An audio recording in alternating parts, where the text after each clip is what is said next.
Look at this hoss of a problem. What a mess. I always start by looking for a GCF first. Do you see a GCF? Okay, well, first of all, we have a 2 here, and this is divisible by 2, so we can factor out a 2. Let's do that. We're going to factor out a 2. And we're also going to see what other variables we can factor out. So a here and a to the 4th here, so we can factor out a to the 1st. B squared and b squared, we can factor out the b squared. Okay, this entire term gets divided by 2ab squared, which leaves me with just x cubed, actually. Okay, we're going to divide this by 2, so that makes it 343. And then a divides out of that, makes a cubed.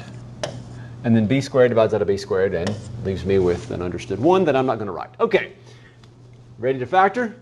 I am.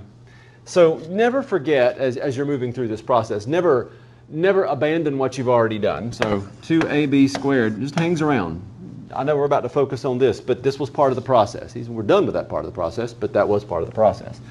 This right here, and I'm going to write the formula on this one. This is the sum, obviously, of 2 cubes. There's x cubed, there's a cubed, and there's 343, which is 7 cubed.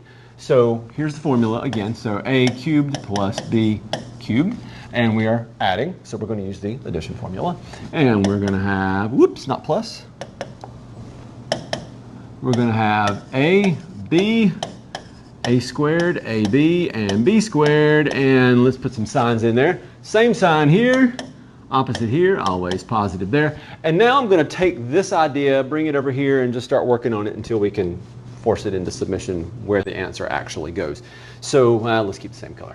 So I have x cubed plus, okay, now let's think through this. 343 is 7 cubed. It's 7 times 7 times 7. 7 times 7 is 49, times 7 is 343. So I have 7 cubed, and I have a cubed. And if you're writing that, that's fine. But to save space, I'm going to rewrite that in just a second. So let's hold that thought for a second. And that means that I'm going to have, let's go ahead and erase. If I have 7 cubed and a cubed, then I have 7a, in parentheses, all cubed. So here goes. 7a, and it's all cubed. So everywhere I see an a, I'll put an x. Everywhere I see a b, I'll put a 7a. So let's do that. Everywhere I see an a, I'll put an x. Everywhere I see a b, I'll put 7a. There's that one. Everywhere I see an a, I'll put an x, and we're going to square that one. Everywhere I see a b, I'll put a 7a. So I have 7a times x, 7 x's, and then b squared, which is going to give me 7x squared. Now, if you stopped right there and you put a little plus sign and you go home, then you'd be wrong, and here's why. I want to square, whoops, I would be wrong. I want to square, there we go, this entire thing. I'm not just squaring the a, I'm squaring the 7. So this is 7a all squared, just saying.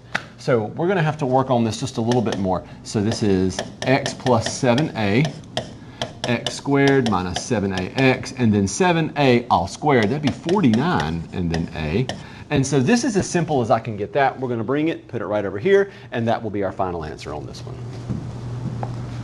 So x plus 7a, x squared minus 7ax plus 49a, done.